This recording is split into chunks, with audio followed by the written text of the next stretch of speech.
Hello, family and friends of Seward United Methodist Church. As I come to these midweek devotions for January 12th, much in my mind is that we are approaching Martin Luther King Jr. Day. It's a day I have come to appreciate as a time for remembering the work of Martin Luther King Jr. and the difference he has made in our world. One of the things I have come to appreciate is King's writings, his speeches and his prose and his sermons. So today I will be sharing with you some of King's writing. I have his collection, A Testament of Hope, the essential writings of and speeches of Martin Luther King Jr. I've come to appreciate the way he uses vocabulary, the way he structures what he says, and just kind of the rhythm and cadence of his words. What I will share today is a section from the speech he made in Oslo when he received the Nobel Peace Prize in 1964. So here now, these words of Martin Luther King Jr. I accept this award today with an abiding faith in America and an audacious faith in the future of humankind. I refuse to accept the idea that the isness of man's present nature makes him morally incapable of reaching up for the eternal oughtness that forever confronts him. I refuse to accept the idea that man is mere flotsam and jetsam in the river of life which surrounds him. I refuse to accept the view that mankind is so tragically bound to the starless midnight of racism and war that the bright daybreak of peace and brotherhood can never become a reality.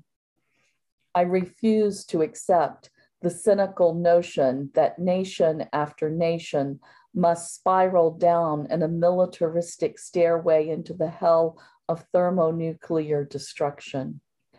I believe that unarmed truth and unconditional love will have the final word in reality. That is why right, temporarily defeated, is stronger than evil triumphant. I believe that even amid today's mortar burst and whining bullets, there is still hope for a brighter tomorrow.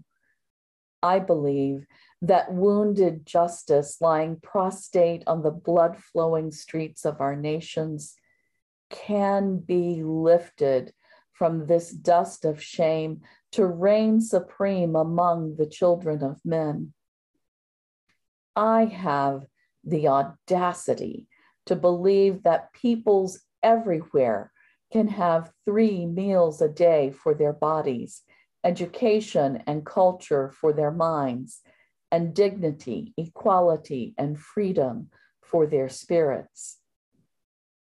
I believe that what self-centered men have torn down, men other-centered can build up. I still believe that one day mankind will bow before the altars of God and be crowned triumphant over war and bloodshed, and nonviolent redemptive goodwill will proclaim the rule of the land. And the lion and the lamb shall lie down together, and every man shall sit under his own vine and fig tree, and none shall be afraid. I still believe that we shall overcome. This faith can give us courage to face the uncertainties of the future. It will give our tired feet renewed strength as we continue our forward stride toward the city of freedom.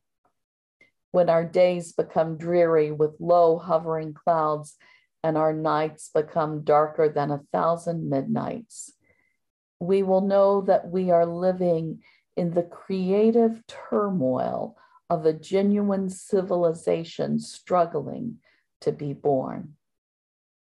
Today I come to Oslo as a trustee, inspired and with renewed dedication to humanity. I accept this prize on the behalf of all who love peace and brotherhood. Such stirring words and such a message of hope for what was dark days in 1964. It would have been in less than a year since Kennedy's assassination. There would have been great turmoil in the country, and yet King maintained hope and commitment to a non-violent, peaceful, justice-filled world. We go through some difficult times too in this day and age, and King's words of hope inspire me today. May they inspire you as well. Blessings, everyone. Take care.